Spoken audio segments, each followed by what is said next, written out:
how do you start to work with these girls when they come with their children? They must be just traumatized. So how do you reach them and how do you bring them back into the world? You know, it's always a challenge. I am a dreamer, and when you dream, sometimes it's quite challenging, but I share my dreams with other people.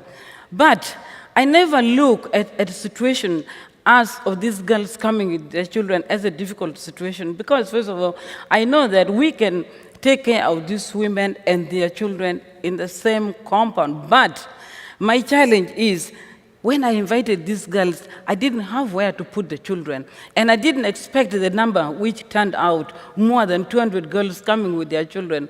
So when I look at that challenge, where I would leave these women and put the children somewhere, I knew that we had a lot of trees in our compound, and I said, the shade of these trees can be for me a shelter. I'm going to put these children here. I get some experienced mother to take care of these the children, and leave these young girls to have a moment where they can rebuild their lives, while at the same time giving them that opportunity where they can come and reunite with their children from time to time. Because I realized when these young women know there's someone who is caring for their children, someone adopting them with their children, giving them love, they eventually start loving these children and they bond. And I realized this is all what these girls needed, that compassion and love.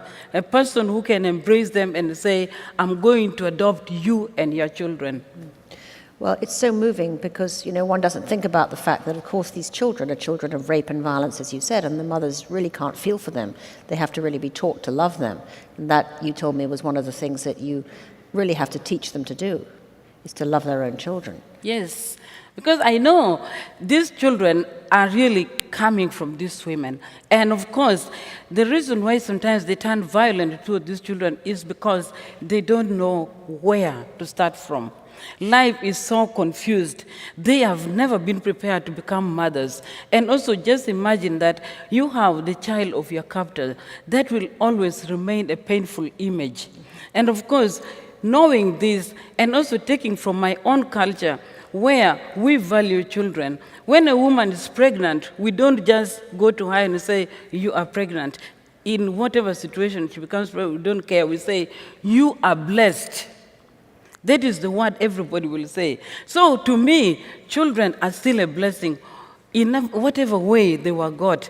That is why I would always encourage these girls by loving them, showing them that love, and of course introducing different activities. And I taught these girls so many things to let them know their destiny is in their own hands. They have to take care of these children. These children are the future of the nation, and they themselves are the future of the nation.